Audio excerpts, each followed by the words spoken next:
On se demande combien d'azote un couvert végétal ça restitue. Eh bien, on va répondre dès maintenant à cette question avec Alain Leca de la Chambre d'agriculture des Hauts-de-France.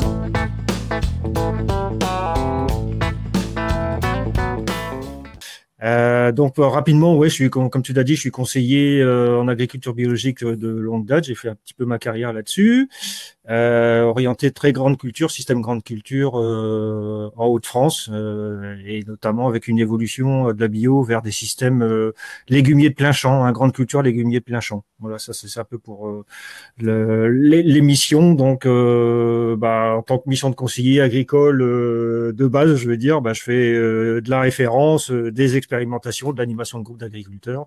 Et donc là, de ce cadre-là, ce soir, c'est plutôt diffusion des références sur les couverts végétaux et notamment, comme tu l'as dit, précision sur qu'est-ce que ça restitue, quoi. Ouais, on sait produire, comme tu l'as dit, mais qu'est-ce que ça restitue et comment ça restitue. Donc j'ai vous montrer un petit peu les résultats de quelques années de travaux avec plusieurs 3 points dans l'intervention. Si tu veux passer la diapo suivante, je pense que j'ai une diapo de plan. Voilà. Pour brosser un petit peu les travaux, on va refaire un petit peu une historique des travaux et puis la progression, moi, qui m'a permis d'arriver à ces résultats d'aujourd'hui, les raisonnements, etc. Donc, on va faire un petit tour rapide de l'historique. On va pas remonter au calanque grec, mais c'est important quand même pour montrer la progression des travaux. Après, on rentrera dans le vif du sujet avec des résultats d'expé. Donc, oui, on détruit, on produit, on mesure, on détruit, et comment après tout ça minéralise en faisant des suivis de reliquats.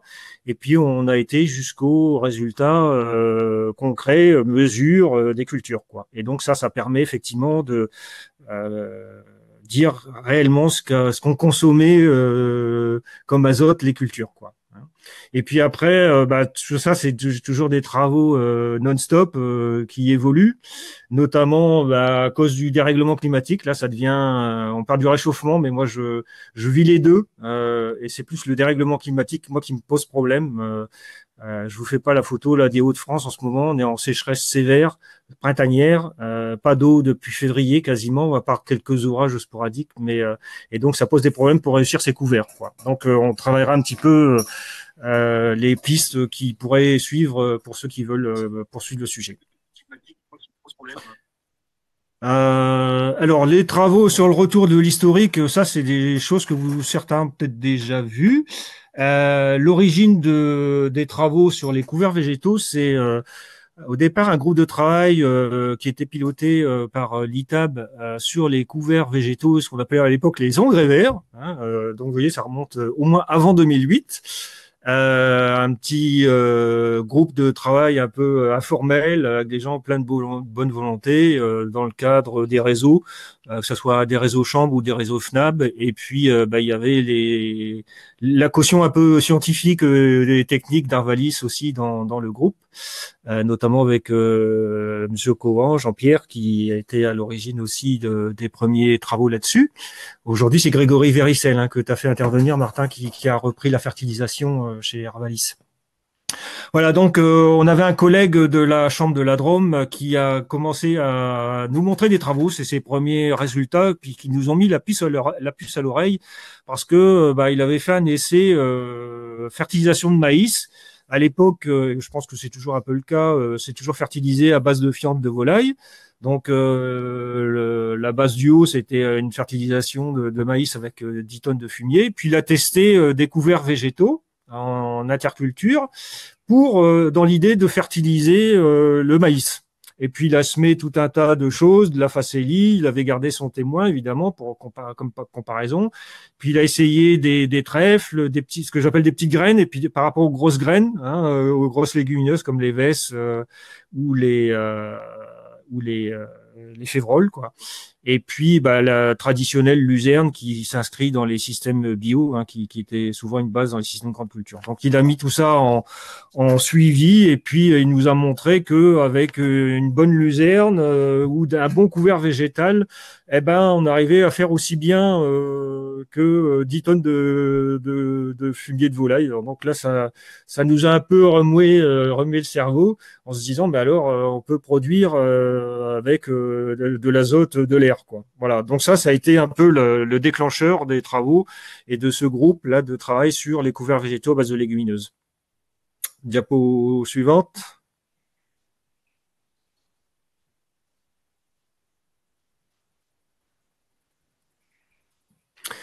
Alors donc, on a commencé des travaux avec mes collègues, alors autant des régions Picardie, Nord-Pas-de-Calais, Picardie avec Gilles et puis Gilles Salito et Pierre Menu du côté Picardie, et puis moi en Nord j'avais commencé quelques travaux. Au bout de 5 ans, on a commencé à acquérir un peu des références sur l'effet azoté des couverts. Donc là, je vous montre un peu 4 résultats de Picardie. 2007 jusqu'à 2010 avec effectivement des couverts l'année, enfin des couverts d'interculture de base de trèfle violet et trèfle blanc, et le résultat sur des cultures de triticale, orge, maïs, orge, et puis un autre essai sur maïs grain, et puis avec un témoin de base non fertilisé sans couvert. Et puis des couverts utilisés comme le trèfle violet, trèfle blanc. À l'époque, c'était un petit peu nos références. Et puis vous voyez le gain général, systématique qu'on gagne avec un couvert de trèfle violet. Ben, ça va de 10 quintaux pour un triticale à 32 quintaux, par exemple, pour du maïs grain, avec somme toute des tonnes de matières sèches produites un peu différentes. Hein. Ça dépend et bien sûr de la date d'implantation, de la durée du couvert, mais aussi ce qui fait les couverts, c'est la météo. Hein. Ça, c'est quand même très, très important. Et vous voyez qu'on peut avoir des couverts assez importants. Alors souvent, pour ceux qui font des bilans azotés, l'ouverture des bilans, etc., il y a des postes et souvent on reprend des données type en se disant un couvert moyen, c'est 2,5 tonnes de matière sèche. Et puis, ça, potentiellement, ça apporte 20, 30, 40 unités d'azote. Voilà. Donc ça, c'était un petit peu nos travaux. Donc on voyait bien que ça répondait, quoi. Dia suivante. Ça, c'est aussi je pense que ce graphique-là, il est hyper connu. Hein. C'était Jean-Pierre à l'époque qui nous avait proposé ça, qui nous avait mis aussi en évidence que la cinétique de minéralisation, elle dépendait aussi du C sur N. Et ça a été un peu aussi moteur en se disant plus on a des C sur N faibles, plus ça va, le pourcentage de minéralisation est important, avec toute la panoplie des couverts intermédiaires de type C sur N 18, etc. jusqu'à 30. Bon voilà. Donc ça, évidemment, on se dit alors il faut travailler les légumineuses, quoi, ou les faibles, les couverts à faible C sur N, dont les légumineuses font partie. Donc ça, c'était un troisième déclenchement qui fait que il y a quelque chose à gagner là-dessus, quoi, avec ça. La suivante. Donc moi j'ai commencé concrètement aussi à faire des semis sous couvert, diverses espèces en place sur des couverts sous couverts de céréales et pour la culture suivante. Et puis là, je vous montre un petit peu l'histogramme de gauche là, des résultats à l'entrée du bilan pour une pomme de terre avec des couverts de trèfle d'Alexandrie, de trèfle de Perse. Par rapport aux témoins, on a 33 unités dans le bilan en plus quand on fait un reliquat azoté 0,60. Et puis des choses qui produisent pas. Alors c'est ça, c'est aussi ça.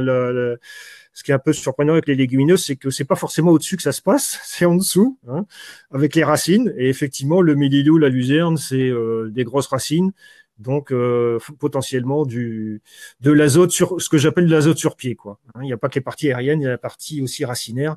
Et donc, vous voyez que le mélilot, c'est assez aussi productif en termes d'azote restitué dans le profil. Et puis, ça, c'était un suivi sur une année. Et puis, mon collègue Gilles, qui a suivi la parcelle, c'est son année N-1 sur ses couverts végétaux, il a vu un effet vert, comme on dit, sur le trèfle, sur le maïs l'année d'après. Et là, c'est le tableau de droite où il montre qu'effectivement, là où il n'y avait pas de couvert de trèfle, le maïs fait à peu près 42 quintaux, hein, une moyenne. Et puis là où on a un arrière-effet trèfle violet, il y a tout de suite 58 quintaux, 10-12 quintaux de plus, quoi. Hein. Donc, et c'est là où on s'est dit, ah, bah ouais, ça, c'est plus long que prévu, ou ça marche plus longtemps que prévu. Donc ça, c'était aussi un moyen qui nous a interpellés sur, entre guillemets, le double effet du couvert. C'est-à-dire, on mesure toujours la première année, puis on passe un peu sur la deuxième, quoi. Ouais, voilà. Donc après, effectivement, ça a évolué. Tout ça, c'est pour dire que effectivement, la méthode Merci, tu parlais de Sébastien, effectivement, qui fait un très gros travail de longue date et qui évolue. Et c'est ça qui est aussi très intéressant avec cet outil, c'est qu'il est interactif. Et donc, là, Sébastien a commencé à intégrer dans les résultats, effectivement, la restitution du couvert et la dynamique un petit peu de restitution avec cette petite chaîne bleue là où on voit qu'effectivement, il y a une dynamique qui progresse, une minéralisation qui progresse au fur et à mesure du temps. Et ça, c'est déjà quelque part un bon indicateur pour parler de disponibilité de l'azote, hein, sur la culture qui va suivre. Donc ça, c'est un outil qui permet effectivement d'apporter des informations supplémentaires. Autres travaux qui ont été menés dans le cadre d'un projet déposé par l'INRAE de Laon qui s'appelait Ambio à l'époque. Il y avait une doctorante, Lucia, qui a énormément travaillé sur la modélisation et notamment l'adaptation du modèle STIX. Donc, c'est un outil prédictif de la minéralisation, hein, qui est, à mon avis, pas du tout et sous-utilisé chez les conseillers pour notre travail, tout simplement. Elle a cherché à voir si cet outil-là était adapté à l'agriculture biologique, ouais, et notamment au système bio. Donc ça, c'était aussi des travaux très, très intéressants. Diapo suivante, qui montraient que l'azote, ça pouvait être très dangereux si c'était mal utilisé, on va dire ça comme ça. Hein, là, c'est vous. Alors donc l'INRA, l'INRA fait des travaux de fond. Et notamment, ils sont équipés pour faire des suivis, et notamment des suivis sur 0,150 de reliquats. Nous, on va chercher 0,90, mais vous voyez que là, c'est des reliquats qui vont jusqu'à 150 cm, 1,50 m, donc c'est quand même assez conséquent. Et puis, ça montre un petit peu l'effet minéralisation d'une luzerne. Bon, il se passe rien pendant une petite année de production. Puis après, dès qu'on va commencer à démonter la luzerne, commencer mal la démonter, que c'est un peu une vivace, là, dès qu'on commence à démonter une vieille luzerne, alors là, ça fuit. Et ça peut être dangereux, c'est ce que je dis. Et puis d'autant plus que si l'hiver passe par là, qu'il est bien pluvieux, on en perd.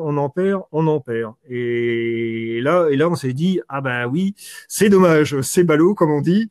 On a déjà perdu la moitié, on sort d'hiver, on a perdu la moitié de son azote, quoi. Ça, c'est une aberration écologique, on va dire ça comme ça.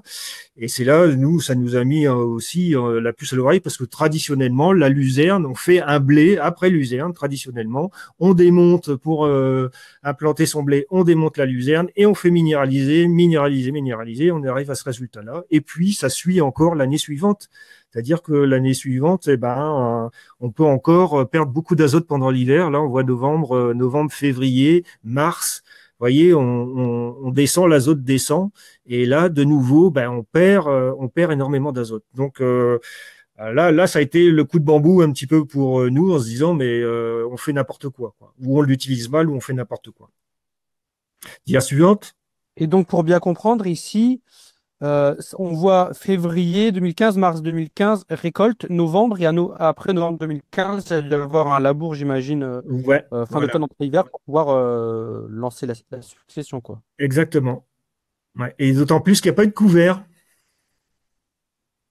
Voilà, c'est ce qui fait la longueur des barreaux. Hein. Voilà, ça n'existerait plus aujourd'hui. Ça, c'était assez vieux. Enfin, c'est vieux, c'est de 2008. Hein, mais voilà, quand on met pas de couvert, même ne serait-ce qu'un simple couvert, une avoine, une crucifère toute simple, il y a de quoi gagner et éviter les pollutions des nappes. Alors, tout ça, moi, ça m'a retravaillé un petit peu l'esprit. Et j'ai eu besoin de retravailler les légumineuses à petites graines. Alors, ce que j'appelle petites graines, bah, c'est les trèfles, les trèfles, tout ce qui est trèfle blanc, luzerne, mélilot, etc. Et puis, de manière à appréhender plus précisément la correspondance minéralisation-absorption pour les plantes, pour faire coïncider, si possible, la minéralisation aux besoins des cultures. Il y a aussi un effet qui a programmé ce travail-là, c'est que la crise ukrainienne est passée par là en 2000, fin 2002, là, 2020, pardon, 2022,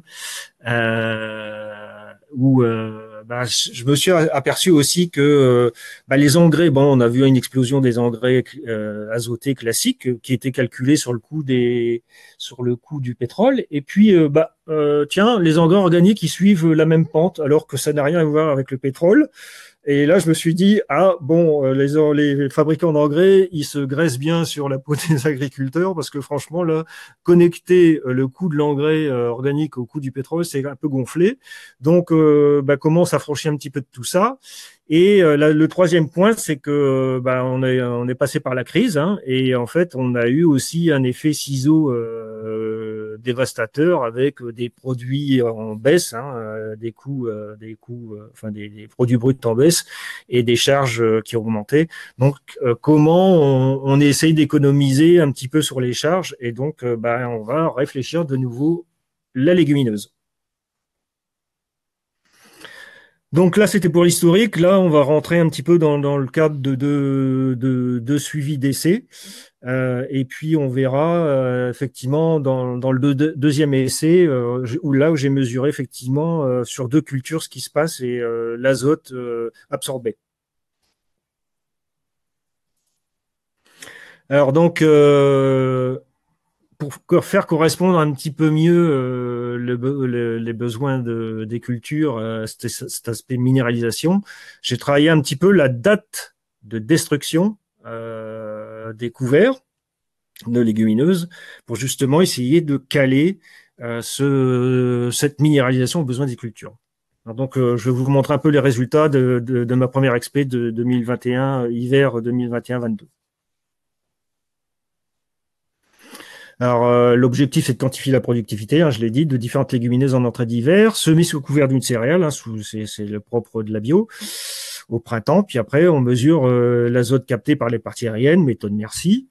Et ensuite, c'est là où on fait des petits trous tout le temps, et on fait un suivi d'azote sous chaque légumineuse au cours de l'hiver. Jusqu'à l'implantation de la culture suivante, et donc on mesure ça par rapport aux témoins solnus. Évidemment, l'idée c'est aussi de savoir ce qui est produit de la part des légumineuses par rapport à la minéralisation naturelle du sol. Et puis, cette première année-là, j'avais un essai, une pomme de terre à chair ferme qui suivait, mais je vais pas rentrer dans le détail des résultats. C'est simplement pour vous donner déjà sur la tendance de cette première année d'essai, de cette première année de suivi. Dia suivante. Alors donc, rapidement, l'itinéraire technique, c'est une implantation de trèfle sous couvert de printemps, si tu veux passer. Le parcours d'un semis sous couvert, c'est vous avez une céréale. Là, notamment, c'était du blé à 24 cm d'écartement. Donc, l'agriculteur, quand il vient biner au mois d'avril, il sème en même temps ses légumineuses. Il récolte après son blé, il broie ses pailles, et puis après, on a tout l'été et l'automne pour faire pousser ces légumineuses. Et puis, à partir du 8 novembre, moi, je commence à faire des petits trous jusqu'au mois d'avril. Ce qu'on a semé, c'est du trèfle blanc, du trèfle d'Alexandrie, du trèfle violet, et puis un mélange trèfle violet, trèfle d'Alexandrie. Bon, c'était une volonté de l'agriculteur de faire une assos. et bien nous en a pris parce qu'on va avoir des choses différentes. Donc, pour voir comment ça débobine, eh ben, on détruit un trèfle blanc, une partie du trèfle blanc le 8 novembre, et puis tout le reste, on le détruit au printemps, fin d'hiver, le printemps. Cette année-là, c'était aussi encore un printemps très sec. Et donc, on va voir le suivi. Bon, je vous donne un peu le détail, les variétés que vous voyez sur le tableau, et puis les quantités de semis pour chaque espèce, quoi. Donc, on est sur du trèfle blanc, 3-4 kilos en moyenne. Trèfle d'Alexandrie, on est sur du 15 kilos. Et puis là, cette première année-là, on est très presque à une dose complète de trèfle violet. Et puis, on a fait moite-moite. Donc, on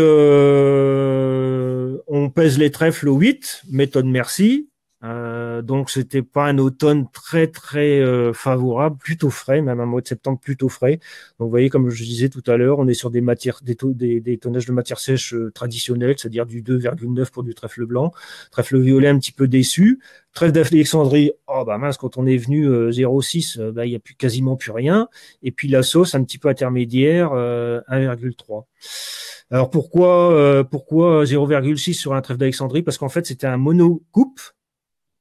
Et en fait, il a poussé dans le blé, puis après, il a été fauché avec le blé. Et puis, comme il était à fleur, il a fini de pousser. Il avait fait sa pousse. Et puis après, on a eu qu'un petit résidu de repousse de trèfle d'Alexandrie. Donc ça, c'est plutôt dû au choix de la variété dans le trèfle d'Alexandrie qui n'était que monocoupe. Voilà, donc on pèse tout ça, on applique la méthode Merci, donc trèfle blanc 83 unités, 43, 29, 56 pour une sauce qui fait 1 tonne 3, et puis en face, on met les unités restituées. Bon, voilà. Diapo suivante. Donc là, c'est pour vous montrer à l'automne à quoi ça ressemble. Trèfle blanc à gauche et trèfle violet à droite. En plus, il y a beaucoup de trous là, dans la partie violette, de trèfle violet. Vous voyez qu'il y a beaucoup de trous. En fait, c'est la paille restituée qui a fait de l'ombrage au trèfle violet. On avait pas mal de trous. Voilà. Bon, donc on fait un suivi de nitrate. Et puis du 2, le 2 février, on détruit le reste des trèfles. Il fait un labour à 15, il a une charrue des chômeuses, il fait très attention à ses sols, donc la charrue des chômeuses à 15 cm. Il rajoute une fumure de fiente de pousse. C'est important ce que je dis là parce qu'en fait, ça a des conséquences sur les prélèvements au sol pour lesquels il faut faire attention. Donc, on a mis de la fiente de poule au 4 avril. Et puis après, on déroule 20 avril, et puis on récolte la pomme de terre, mais on ne va pas forcément s'apesantir sur cette partie. Donc, le suivi de à quoi ça ressemble, tu peux passer. Des choses imbuvables en présentation comme ça. Je vais faire assez court parce que c'est plutôt sous forme de courbe. Donc l'idée c'est que vous avez dans le temps le témoin nu, le suivi de la minéralisation. Vous avez du trèfle blanc détruit en novembre, du trèfle blanc détruit en mars, le violet, le trèfle d'Alexandrie et puis les reliquats de l'association. Donc mois par mois. C'est ça qui est intéressant. Donc, vous voyez que le premier reliquat sur le témoin sol nu à gauche, là, à l'entrée d'hiver, on est sur 49 unités. Et puis, vous avez 3 dates où il se passe pas grand-chose. Une petite date là au 9 où il y a une flèche, il y a un lessivage qui est passé un peu par là, donc on perd un petit peu. Et puis après, à partir du 11 mars, on voit que la minéralisation du sol se remet en route. Et puis, en fait, on gagne 48 unités par rapport à l'entrée d'hiver. Au mois de mars, on a déjà 48 dû à la minéralisation du sol. Et puis, on suit un petit peu chaque déroulé comme ça des trèfles en suivant le prélèvement, faisant le prélèvement des nitrates, quoi. Voilà. Donc, je ne veux pas trop m'apesantir là-dessus non plus. Juste entre le trèfle blanc détruit en novembre et le trèfle blanc détruit en mars, c'est-à-dire l'histogramme 2 et 3, vous voyez que les barres sont plus longues, on va faire simple dans l'explication. Dans le trèfle blanc des 3 novembre, les barres sont plus longues sur les parties hivernales par rapport au trèfle blanc où il se passe pas grand-chose. Donc ça veut dire que quelque part on enrichit en détruisant notre trèfle blanc dès novembre, on voit qu'on enrichit petit à petit en nitrate notre reliquat. Donc ça c'est intéressant. Ça permet de montrer qu'effectivement la date, il y a une influence de la date de destruction. Si tu veux passer la dia suivante. Voilà, donc vous voyez qu'entre le premier l'entrée d'hiver et puis le 22 mars, il y a plus de 100 unités de gagnées, quoi. Tu peux passer. Voilà, donc ça c'est un petit peu plus global. Là, donc c'est dans le temps. Vous voyez les différentes modalités. Toujours notre témoin, donc qui est à 49. Et puis on a la tendance. C'est pour vous donner la tendance hivernale. Et durant du mois de novembre jusqu'au mois d'avril, là, le 19 avril, vous avez un petit peu la tendance de l'enrichissement du reliquat dans le temps, avec la minéralisation du sol naturel et des légumineuses. Dia suivante. Voilà, c'est plutôt celui-là qui est intéressant, qui est plus facile à lire. Là, vous avez la cinétique de minéralisation des différents trèfles par rapport aux témoins. Alors, le sol nu, c'est le triangle violet. Donc, on est au 8-11. On a à peu près une cinquantaine d'unités d'azote sur 0,90. Et puis, quand vous suivez la courbe violette, avec les triangles, vous voyez qu'il se passe pas trop grand-chose pendant l'hiver, heureusement. Ça minéralise pas trop. Une petite tendance au 6,2 descendre, parce que oui, il y a eu un peu de lessivage. Et puis après, vous voyez que la courbe remonte à partir du 6 février, 20 mars, 20 février, 8 mars, etc. On voit globalement notre sol qui minéralise petit à petit. Puis après, vous avez la série des autres trèfles. Donc vous avez les points du bas là qui sont entre 20 et 50 là qui correspondent à notre trèfle blanc. Et on a 2 courbes avec des points. Une courbe orange qui est notre trèfle qui n'a pas été détruit, donc qui va pas bouger non plus. Vous voyez, on a une certaine, quand vous suivez la courbe orange à point orange, là, vous avez une certaine aussi stagnation pendant l'hiver. Et puis dès qu'on arrive au 8 mars, là, ça commence aussi à minéraliser un peu plus. Par contre, quand vous prenez le point gris, le point rond gris, c'est-à-dire la courbe grise correspondant au trèfle blanc détruit au mois de novembre, vous voyez que par rapport à la courbe orange, notre trèfle va enrichir, va commencer à minéraliser. Notre trèfle détruit en novembre va commencer à minéraliser et on voit bien l'écart de courbe qu'il y a entre le trèfle non détruit et le trèfle détruit. Donc on a un enrichissement petit à petit de ce reliquat au fur et à mesure de l'hiver. Donc ça montre bien que grosso modo, en fonction de la date de destruction, on a effectivement un enrichissement du reliquat. Tu peux passer. Donc à l'ouverture du bilan, au 8 mars, enfin 22 mars plus exactement, ouverture du bilan, quand on dit, voilà, quand je remplis ma feuille de reliquat azoté, on a effectivement un rendu en disant, voilà, il me reste 15 unités, 30 unités pour du trèfle blanc détruit en mars, et puis voilà, on a des postes, on a un certain nombre d'azote à inclure dans le bilan pour le calcul.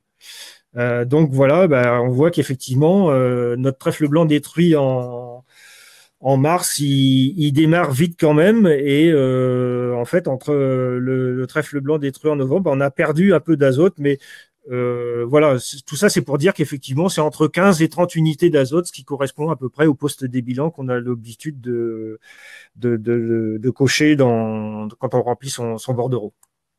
Tu peux passer.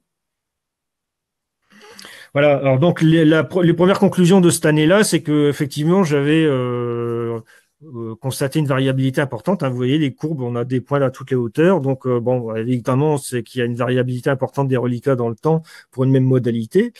Donc ça veut dire qu'il faut nécessiter a une nécessité de bien caler ces protocoles de prélèvement, de réfléchir un petit peu la manière. L'idée, c'est qu'on n'est pas revenu forcément au même point. Donc, la deuxième année, on a géolocalisé nos parcelles avec toujours les mêmes trous. Voilà. Et puis, l'idée, c'était de dire aussi que il y a peut-être des systèmes un peu plus scientifiques qui permettent un meilleur suivi. Bon, c'est une première approche, les reliquats azotés, mais il y a l'INRA qui fait très bien ça à Mirecourt sous des cases lysimétriques et où là, évidemment, c'est pas contestable. Voilà.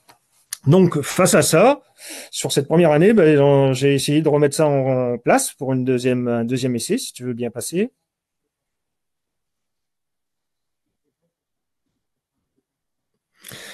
Donc là, l'idée, c'était que j'ai comparé des petites graines et des grosses graines, d'où la photo là du T-drill pour semer en direct des grosses graines sitôt la moisson du blé.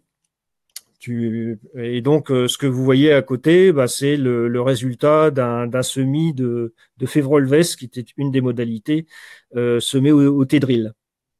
Tu peux passer. Voilà, donc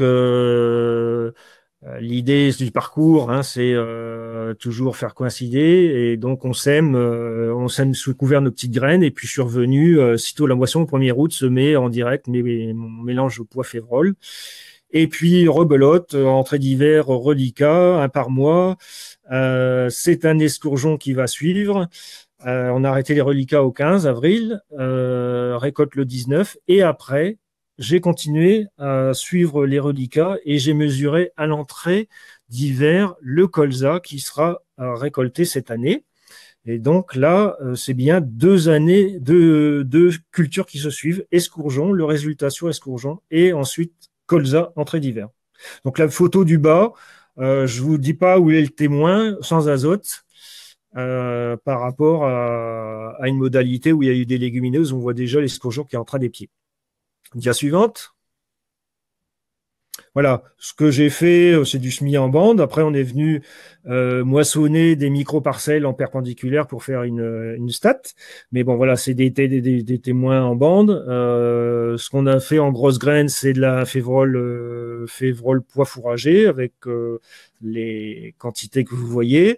On a découvert agréablement la minette. Alors la minette, moi, je l'avais retenue parce que c'est une des légumineuses qui titre le plus de protéines dans ses parties feuillues, c'est-à-dire que on peut monter jusqu'à 22% de protéines avec de la minette, alors qu'une févrole, comment on appelle ça, je cherche le nom, une luzerne, ça ne titre que 18% de protéines, par exemple. Donc, je me disais, si on produit autant et avec plus d'azote, on sortira plus d'azote. Trèfle de Micheli que je rate, je sais pas, je sais pas faire des trèfles de Micheli. C'est pas le SMIC printemps, ça doit être une bisannuelle, un peu comme le trèfle incarnat. Donc, semé au printemps, j'ai raté. Et puis, trèfle blanc et notre trèfle violet à 12 kilos. Voilà, ça, c'était les modalités mises en place. Bien suivante. Alors, on a eu un automne très chaud, très favorable, humidité, chaleur pour faire pousser tout ça.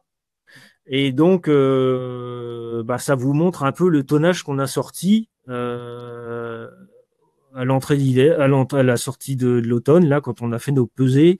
Merci. On avait des 3 tonnes 4 pour de la févrole pois, de la minette, qu'elle soit semée à 7 ou 14, ça change rien. Notre trèfle blanc qui fait 4 tonnes 4 de matière sèche et un trèfle violet qui fait 5 tonnes 6 de matière sèche. Ça correspond à la photo, en partie la photo de bas à droite, là, où ça monte jusqu'à la botte, c'est-à-dire 5 tonnes 6, pour des éleveurs, c'est quasiment un fourrage, quoi. Hein, une première coupe de fourrage. Et puis, en dessous, vous avez la méthode Merci avec les différentes modas. Et donc là, ça commence à sortir, à stocker sur pied de l'azote de manière assez pertinente. Quand on fait une févrole, 3 tonnes 4, c'est quand même 135 unités, même si elle n'était pas très très jolie. On avait des problèmes de répartition sur la ligne de semis. Donc on a eu des pokés, on a semé des pokés, donc c'était un petit peu compliqué pour prélever. Donc c'est un peu la limite de cette modalité-là. Et puis après, que ça soit de la minette, du trèfle blanc ou du trèfle violet, là on sort quand même du tonnage et des unités. Vous voyez qu'on peut sortir 330 unités sur pied Et ce qui est intéressant aussi, c'est qu'on raisonne toujours azote, mais voilà, quand on recycle 335 unités de potasse, on se demande s'il y a vraiment besoin de fertiliser, d'aller rajouter de la fertilisation derrière une légumineuse qui produit autant. C'est ce qui montre l'essai de Patrice Morand là sur la Drôme, hein, qui nous a dit, bah, voyez, 10 tonnes de fientes de poule, on arrive à faire autant avec du trèfle violet, parce que derrière, il n'y a pas de l'azote. Voilà, donc assez productif. Hein, c'est pas reproductif tous les ans. Hein, j'aimerais bien qu'ils fassent l'été indien tous les ans pour arriver à des tonnages pareils, quoi. Donc il faut se resituer dans le contexte. Hein, c'est une référence, un essai. Il faut pas prendre ça. Je le dis pour le reste aussi du webinaire. Faut pas prendre ça pour argent comptant. C'est une référence, un essai, une région. Tu peux passer. Donc là, rebelote, hein, on va pas passer toute la série, mais voilà, simplement là pour vous montrer aussi les tendances. Alors c'est dans le temps toujours, hein, cette fois-ci c'est aligné dans le temps. Donc vous avez l'extrême barre de l'histogramme de gauche, là c'est le témoin au 7 août. Hein, donc on a à peu près une cinquantaine d'unités d'azote sur 30, 60, 90 OL détail. Et puis notre témoin, toujours notre témoin, mais au 8 novembre. Et vous voyez que il s'est pas passé grand-chose, comme on n'a pas touché au sol, il s'est pas passé grand-chose en termes de minéralisation. Et puis aussi, on est en système bio, il y a pas mal d'adventices, de repousses, qui fait que il y a eu un effet aussi sûrement piège à nitrate, sipant naturel par les repousses, les adventices, etc., quoi. Voilà, donc grosso modo, la tendance est la même. Ça fuit un peu pendant l'hiver, là, au 25 janvier, ça fuit un petit peu. Donc ça veut dire que quelque part, comme on a semé un escourgeon, on a labouré, même pas très profondément, mais un labour agronomique, fait que ça y est, ça démarre, ça part en minéralisation, tout ça. Hein, donc on enrichit notre reliquat azoté. Et puis après, on commence à partir du 19 mars à voir une tendance où on va tirer, on va puiser, l'escourgeon va puiser dans le reliquat, et globalement, la tendance fait que on va commencer à pomper les nitrates. Et bien nous en a pris, parce qu'un escourgeon, ça a des besoins. Pourquoi l'escourgeon? Parce qu'en fait, l'escourgeon, vous le savez, il a des besoins, il démarre très vite, très tôt au printemps, il a des besoins importants. Donc le fait de mettre un escourgeon et de détruire des reliquats, enfin détruire des légumineuses avant l'hiver, entre guillemets, ça pouvait le faire, ça pouvait coïncider. Je me suis dit dans mon raisonnement un peu logique, je me suis dit il y a un escourgeon, ça demande de l'azote de bonne heure, donc peut-être qu'en démarrant nos destructions en hiver, début d'hiver, on va pas forcément aller polluer la nappe. Donc, vous voyez que effectivement, on n'a pas beaucoup de reliquats, on n'est qu'à 60, hein, au pire des cas, ou 80. Donc, bon, c'est pas dramatique non plus. Et puis, le 8 août, quand on a récolté notre escourgeon, on a refait des reliquats au 8 août, et là, pendant un mois quasiment, il n'y a pas eu même 2 mois, puisque l'escourgeon était déjà mûr avant, il pompait plus. Et ça y est, on commence de nouveau à réenrichir le niveau 1 de notre horizon avec la minéralisation qui se poursuit. Voilà, ça c'est la tendance, c'est l'effet N plus 6 mois, quoi. Dia suivante. Voilà, ça c'est pour vous montrer différemment le gain d'azote net, hein, par rapport à notre témoin. Hein. Donc voilà, on passe au 25 juin, on a un petit gain différent par rapport au témoin. On a une cinquantaine d'unités d'azote dans le reliquat. Là, ça lessive un petit peu. Hein, donc on en perd. Et puis à partir, vous voyez, du 19 mars, ça y est, on voit la tendance apportée par les différentes légumineuses, où là, effectivement, c'est consommé. L'azote des légumineuses est consommé. La suivante. Donc, ce que ça donne, tout ça, en termes concrets, donc notre escourgeon, n'étant pas fertilisé, on fait 17 cathos. En bio, c'est ce qui était cette année-là. Févrole, poids un petit peu déçu. Trèfle violet aussi, hein, vous voyez, on a 5 tonnes de matière sèche, on fait à peine 7 quintaux, 8 quintaux de plus. Et puis après, minette, trèfle blanc, qu'elle soit semée à 7 ou 14, ben là, ça commence un petit peu à devenir intéressant. Et grosso modo, des taux de protéines à peu près pareils. Et donc, ce qui est intéressant, c'est l'avant-dernière colonne du tableau avec en fait l'azote qui a été prélevé, l'azote net prélevé par les légumineuses, par l'escourgeon. Donc là, on voit que il y a quand même pas loin d'une quarantaine, 37, 38, 40 unités qui sont directement produites par la minéralisation de la minette et du trèfle blanc. Hein. Et quand on fait un petit coup économique derrière, quand on prend une unité à pas trop cher en bio, à 2,50 €, mine de rien, pour le meilleur des résultats, on a déjà engrangé 102 €. Quoi. Hein, on a gagné l'équivalent de 102 €. C'est quand même pas négligeable. Quoi. Hein. Pour un coût d'implantation sur du trèfle blanc, par exemple, on est à 10 kilos, 10 € le kilo, 15 € en bio, voilà, on est à 45 €, 45 € de coût d'implantation, enfin de graines, et on gagne 102, quoi. Voilà, donc c'est déjà intéressant, il y a déjà un coût du rendement et de l'azote valorisé par ces différentes légumineuses, par l'escourgeon. Suite de l'escourgeon. Donc là, on a mesuré la production de matière sèche des colzas en entrée d'hiver, comme on fait d'habitude, avec un témoin 1,4 kg de matière sèche, et puis notre févrole, notre pois à 1,9 kg, notre minette elle fait 2,2 kg, notre trèfle blanc il fait 2,7 kg, et notre trèfle violet, là aussi, lui, il fait 2,7 kg à l'entrée d'hiver. Et donc, quand on voit à côté le gain d'unité d'azote net par rapport au témoin, voilà, notre témoin, notre colza, il a pompé 49 unités. Et puis, c'est l'équivalent de 60 unités pour une févrole, et puis 102 unités pour un trèfle violet. Mais en fait, en gain net, quand on a retiré ce qui a été produit par le témoin, on voit qu'on gagne 11 unités d'azote grâce à l'effet févrole. 30 pour la minette, et puis trèfle blanc et trèfle violet, une cinquantaine d'unités rapportées en plus par ces deux couverts végétaux-là.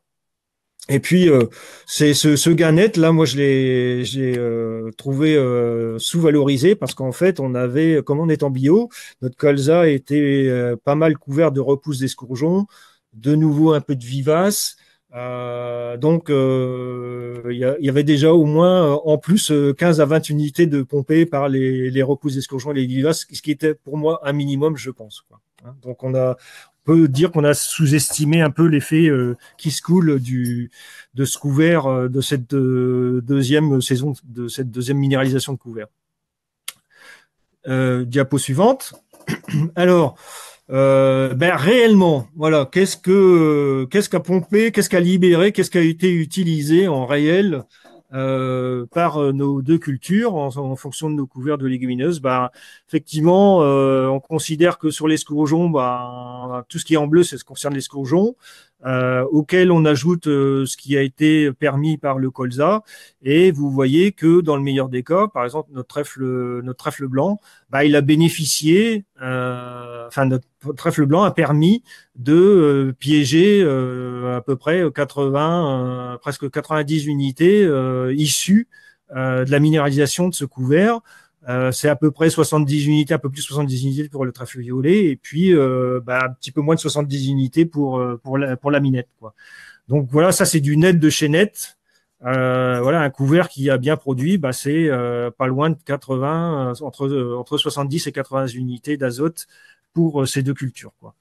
Alors ce que je vous ai mis un petit peu à côté, c'est souvent dans les bilans, hein, quand on fait des bilans azotés, on vous dit voilà une légumineuse qui a produit en bas du tableau là orange, là une légumineuse qui produit à peu près une tonne de matière sèche, c'est quand on détruit en novembre, c'est 10 unités, quand on détruit en janvier, c'est 20, et puis vous avez un bon couvert qui produit plus de 3 tonnes de matière sèche, c'est à peu près 30 unités quand on le détruit en décembre, novembre-décembre, et puis une quarantaine quand on le produit, quand on le détruit en janvier. Donc ça, c'était pour mettre un petit peu en perspective ce qu'on lit dans les bilans, ce qu'on fait dans les bilans, qui correspond malgré tout pas trop mal effectivement à la réalité, puisque vous voyez que moi j'ai à peu près une trentaine d'unités d'azote, 38 en général, valorisées par les légumineuses, quoi. Donc on peut quand même heureusement se fier sur des résultats entre guillemets papier ou théoriques pour faire des calculs de bilan, quoi. Dia suivante. Et puis ça, bah c'est ce qui était intéressant de dire, c'est bah oui, mais j'en ai eu 330. 330 sur pied avec mon trèfle violet, mince, bah, Alain, tu me dis que tu en as 80, bah c'est pas terrible quand même comme pourcentage de réussite. Donc bah, c'est vrai que quand on espère toujours plus, mais bon, la limite, voilà, quand on se dit on a stocké pour un trèfle violet 330 unités, ben en fait, il y en a que 20% qui est valorisé, quoi. Hein, dire que mes 70 unités d'azote là sur mes 330, ça représente que 20%. Bon, c'est pas perdu, mais c'est peu. Par rapport à un trèfle blanc, on arrive à 50%. Voilà, donc voilà, sur 2 années, enfin 2 années de culture, c'est pas vraiment 2 années de culture, on a valorisé à peu près entre 20 et 50% de l'azote produit sur pied. Ça, c'est intéressant aussi de savoir ça. Donc quelque part, diapo suivante, est-ce que grâce à ça, on peut prévoir une minéralisation en fonction des besoins de la culture? Et ça, c'est des travaux qu'avait proposé Arvalis lors d'une intervention au salon Tech & Bio là sur la modélisation STIX. C'était pour faire le lien avec moi ce que j'ai constaté effectivement et ce que nous dit Arvalis ou STIX en disant effectivement, quand vous détruisez un couvert, alors là c'est un céssurène de 17, hein, c'est pas des légumineuses à 11 ou 8, quand vous détruisez un couvert le 1er novembre, alors trait de l'hiver, il met à peu près 6 mois pour fournir 60% d'azote de ce qu'il peut apporter, quoi. Hein. Et puis ce même couvert, quand vous le démontez au 1er mars, au printemps, dans ce que j'ai fait, vous voyez qu'en 3-4 mois, on arrive déjà aussi à un pourcentage, il nous faut 6 mois d'un côté, et dès que ça va être détruit au printemps, avec une minéralisation favorable des températures de l'eau, etc., là, on a une dynamique, c'est la distinction de ces deux courbes, c'est cette dynamique qui fait qu'au bout du compte, vous voyez, quand on arrive à la fin de l'année, là, au 1er octobre, on est quasiment arrivé au même pourcentage de disponibilité d'azote. Donc ça, ces courbes-là, c'est intéressant. C'est cette dynamique de minéralisation en fonction de la date de destruction. Et puis, pour terminer un petit peu cette partie, si tu veux passer, c'est un petit peu plus compliqué à lire, mais voilà, l'idée, c'est le même type de schéma, donc avec 3 courbes de couleurs qui correspondent à des céssurènes différents. Hein, et vous retrouvez mes fameuses dates de destruction entre le 1er 11, le couvert qui est le couvert vert, tiens, on va prendre la courbe verte pour être un peu concret, ce céssurène qui fait 12,5 en moyenne, on le détruit le 15-11 et puis on voit que jusque l'année suivante, au mois d'octobre, il va minéraliser tranquillement à 20% pendant l'hiver et puis il poursuit son bonhomme de chemin. Au 1er mai, il a minéralisé à 35% et puis on arrive bon an, mal an, à 45%. Tiens, 45%, c'est mon 50% de trèfle blanc. Ah, bon, ça me rassure quelque part. Et puis, on prend, on va pas détailler, il faut que tu me dises, hein, mettre du temps, Martin, il faut que tu me dises si je dois accélérer ou pas. Mais donc, si on prend par exemple ce même couvert à céssurène détruit le 15 janvier, on va forcément arriver aussi à la même conclusion, c'est-à-dire que la dynamique est un peu plus rapide. Et puis quand on le prend au 1er mars, là effectivement ça va plus vite. Donc ça veut dire qu'on peut détruire. Il faut prévoir à l'avance, il faut réfléchir et prévoir à l'avance la date de destruction de son couvert pour faire coïncider aux besoins des cultures. Voilà, donc je détaille pas plus. Voilà, donc les travaux que j'ai faits vont dans le même sens. C'est plutôt une bonne découverte. Et puis donc, pour ceux qui voudraient poursuivre, l'idée c'est que il faut toujours essayer de produire de l'azote, mais pas que. Hein. Il y a du NP, il y a PK aussi derrière. Et la grosse interrogation depuis quelques années, là, depuis au moins 5 ou 10 ans, je crois que ça s'accélère depuis 5 ans, là, comment on part à ce dérèglement climatique et puis comment on réussit son couvert, parce que là, je pense que là aussi, il y aurait des webinaires à faire là-dessus. Il y a beaucoup de publications qui sont faites sur les implantations et c'est vrai que c'est un enjeu quand même assez majeur. Donc, je vais vous montrer un petit peu ce que moi j'ai travaillé, ce qui est possible de travailler, de réfléchir, si tu veux passer.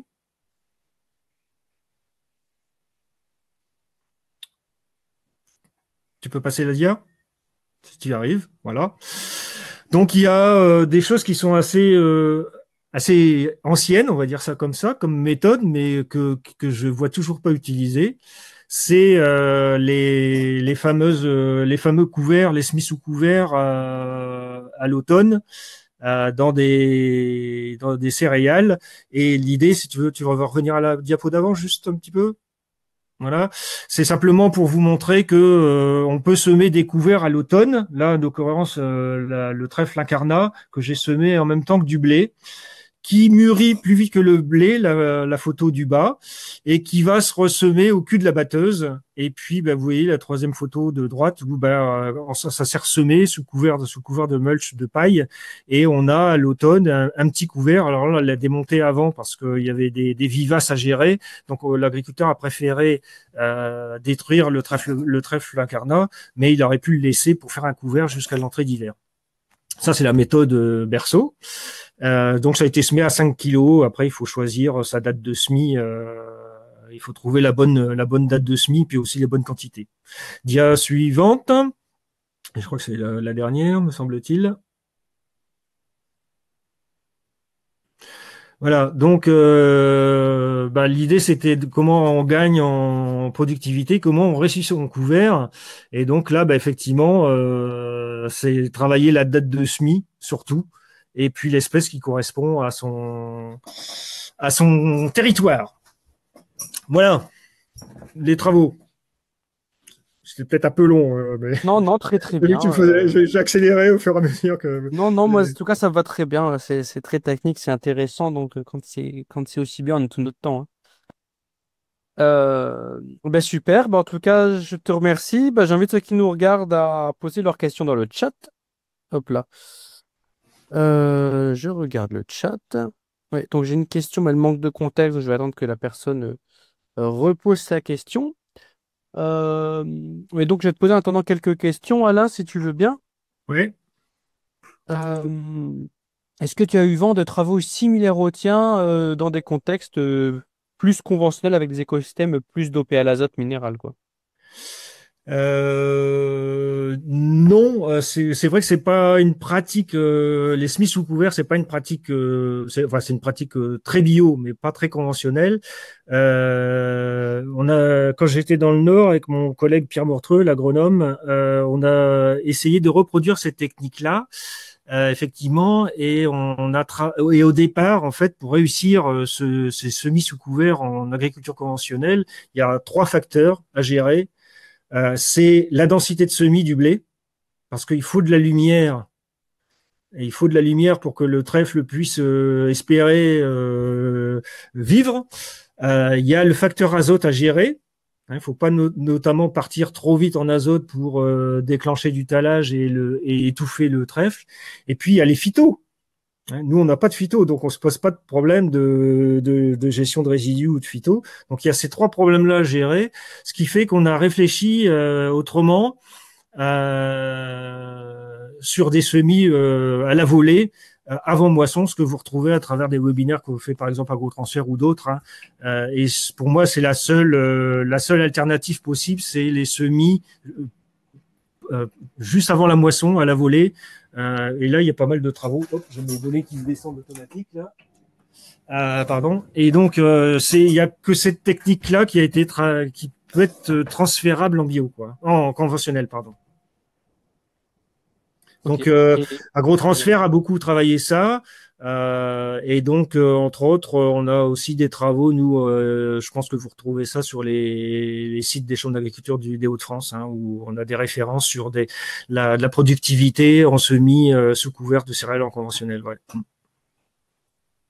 ok. Et il y a une question qui vient d'arriver. On te demande, dans l'essai que tu montres avec l'association Blé Trèfle Incarnat, en semi-synchronisé, hein, Mmh. est-ce que tu sais à combien de kilos de trèfle incarnat le trèfle avait été semé, quoi? Oui, oui, oui. En fait, il a été semé à 5 kilos hectares. Et dans la fiche technique que j'ai retrouvée, c'était entre 5 et 12. Et en fait, c'est à vous de trouver la bonne dose de semis parce qu'il faut pas non plus qu'il vienne concurrencer le blé. Il faut pas non plus qu'il soit étouffé par le blé. Et volontairement, on a démarré bas en se disant, il faut pas non plus que ça devienne une adventice. Et faut pas non plus que le trèfle violet le trèfle incarnat devienne adventice pour le blé, qui pompe de l'eau, qui deviennent concurrencés. Donc on a démarré bas et 4 kilos. Vous voyez la photo là, c'est ce que vous voyez, c'est ce que vous avez vu, les points tout rouges là. C'est le résultat à 5 kilos, pardon. En fait, on a compté en sacs à l'hectare. Hein. On a fait un compte rendu. L'agriculteur, il a dit, bah moi, je sème tout, j'achète le nombre de sacs qui correspond à la, voilà. Hein, ça, vous voyez, c'est très très clair. Hein. C'est 5 kilos à l'hectare de trèfle incarnat, ça, qui ont été semés en même temps, en mélange dans la trémie avec le blé. Pour le blé, chez nous, on sème ça vers le 25 octobre en bio.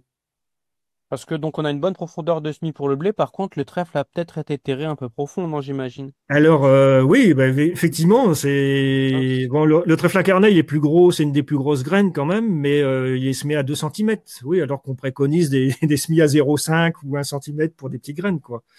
Mais et donc il faut pas jusqu'alors nous ce qu'on a fait avec nos collègues, on a voulu tester ça et on a toujours semé nos trèfles incarnats, enfin nos blés tard, hein, on sème toujours après les 11 novembre dans le Hauts-de-France par rapport au désherbage, hein, vulpin, raigra, etc.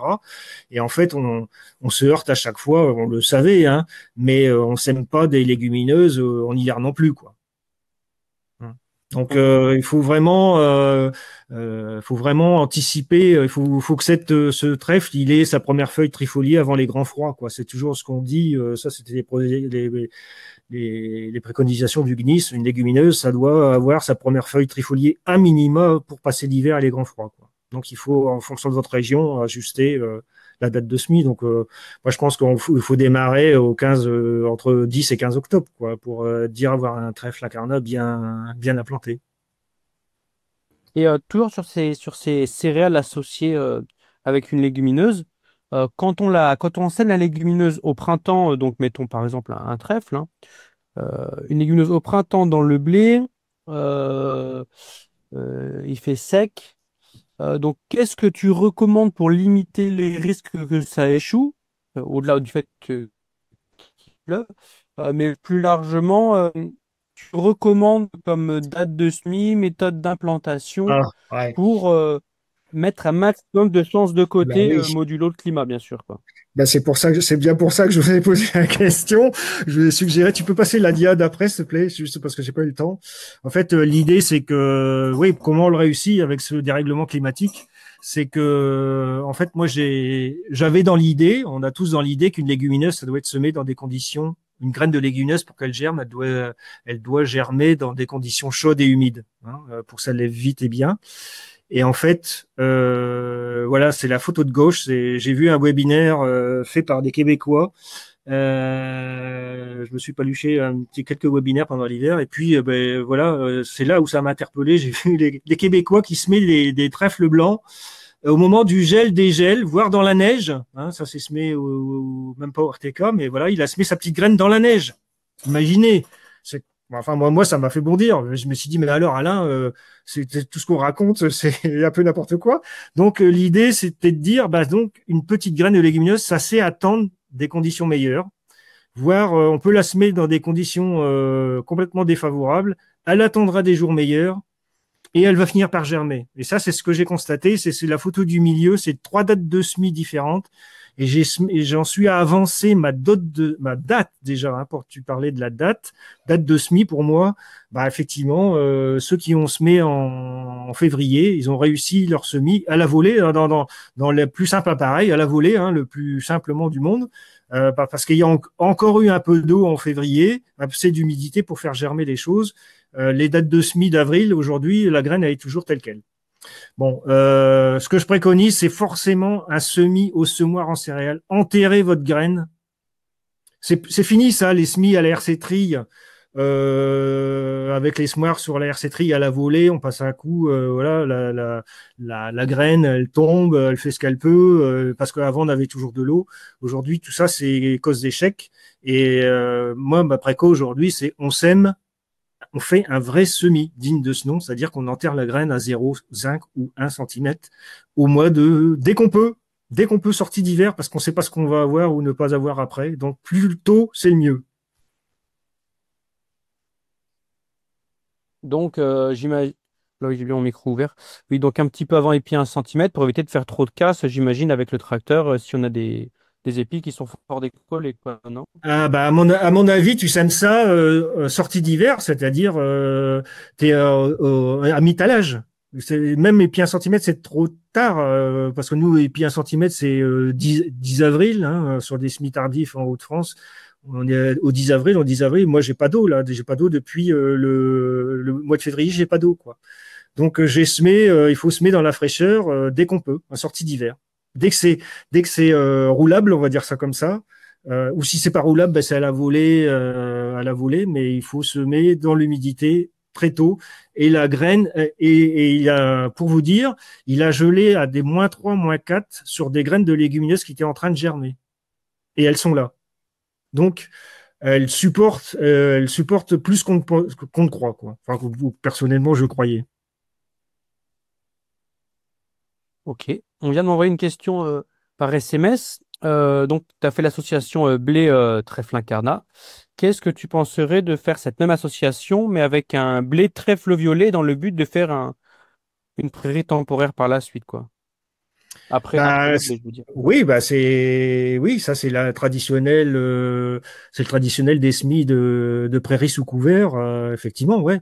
Alors bah, là aussi c'est pareil, il faut pas se mettre trop dru, ou si on sème son blé traditionnellement sur des 350 grains comme on fait en bio, ben après c'est la gestion de l'azote, quoi. C'est-à-dire qu'à un moment donné, il faut aussi que la prairie puisse avoir un espace vital. Donc il faut pas fertiliser forcément trop pour laisser un espace vital à la prairie en attendant que le blé ou le triticale il soit moissonné. À ce moment-là, le trèfle lui finira par exploser, trouvera sa place. Mais au départ, c'est Et le bien. trèfle violet, vas-y, vas-y. Pardon. Ouais, vas-y, Pardon? vas-y, désolé. Non, mais j'allais dire après le trèfle violet, bah, quand on implante une prairie, il faut pas minimiser sur les doses de semis, c'est-à-dire bah, on sème à 25-30 kilos. Moi, j'ai semé à 12 kilos parce que c'est pas pour faire du fourrage, c'est pour faire un engrais vert. Donc, vous avez vu l'idée pourquoi la minette à 7 et 14, parce qu'en fait, la minette c'est cher, donc ça fait un coût d'implantation. Et en fait, la minette, comment dire, elle tale pas, elle ramifie. Et en fait, plus on lui donne d'espace, plus elle fait de taille.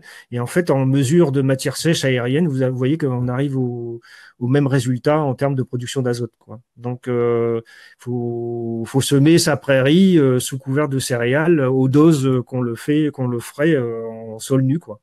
Ça là-dessus, il faut pas baisser les doses. Et donc, toujours pour ce même agriculteur, s'il choisit justement de faire juste un couvert d'interculture, donc à dose réduite de trèfle violet, est-ce qu'il y a un risque, au vu de ton expérience, que le trèfle violet, en fin de cycle, mange le blé, quoi? Ah, ben oui. 2023, très, très, très, très pluvieux, pousse du trèfle violet non-stop, et donc il est arrivé à hauteur des épis, effectivement. Donc ça, c'est effectivement le risque en été, au printemps, il était très pluvieux. Donc c'est pour ça qu'on continue avec des trèfles blancs.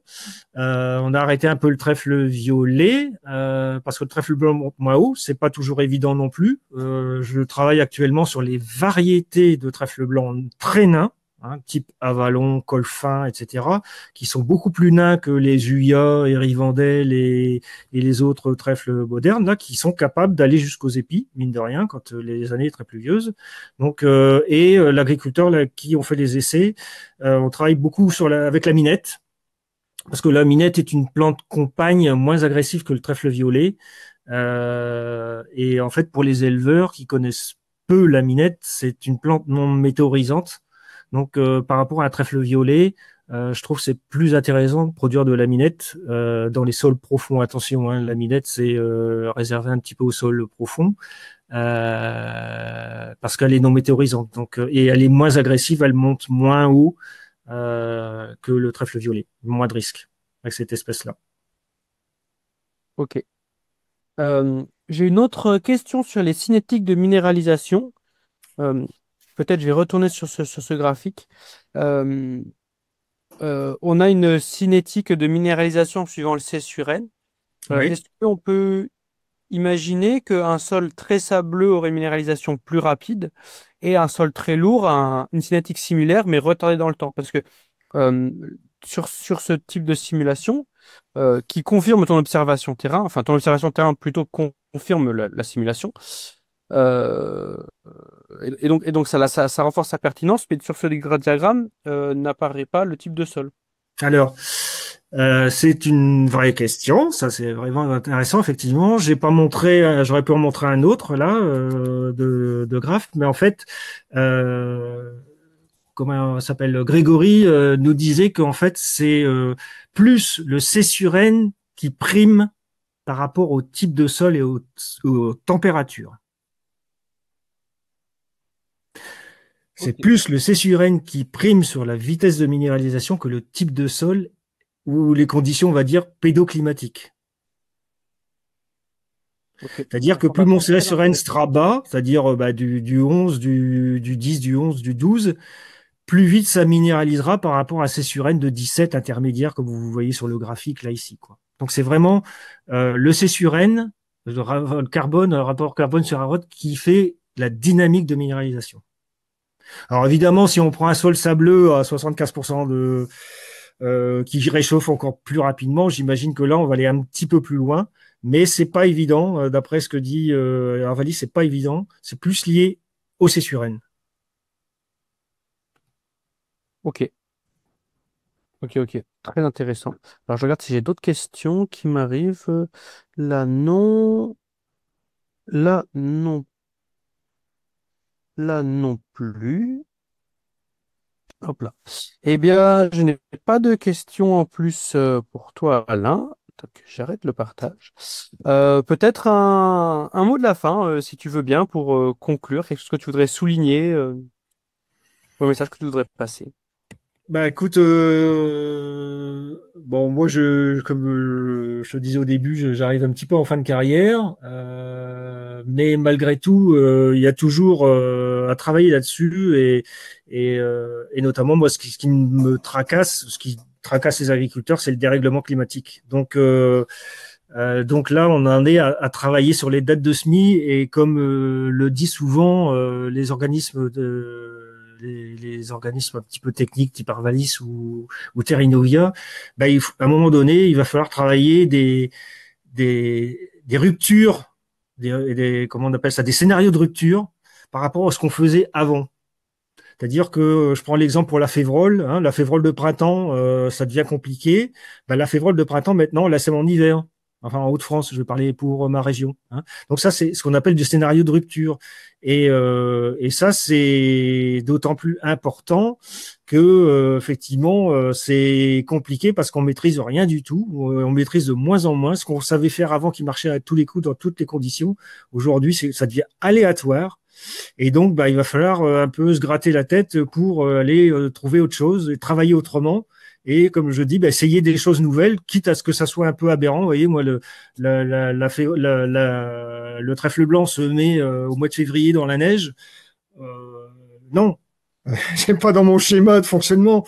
Donc voilà, il faut essayer, hein, il faut vraiment travailler autrement pour réussir, parce que ce qui est reproductible une année ne le sera pas forcément l'année suivante, quoi. Et on met pas tous ses œufs dans le même panier, donc ça veut dire qu'à un moment donné, tout faire au printemps ou tout faire à l'automne, ça sera pas non plus le bon plan. Donc c'est compliqué. Donc on met pas tous ses œufs dans le même panier. On en fait peut-être une partie en automne, et puis on en fait une partie au printemps, de semis sous couvert ou des couverts traditionnels. Il faut travailler dans la rupture, imaginer des choses différentes, quoi. Ça sera un peu la conclusion pour réussir, pour passer à travers ce qu'on ne sait pas maîtriser, quoi.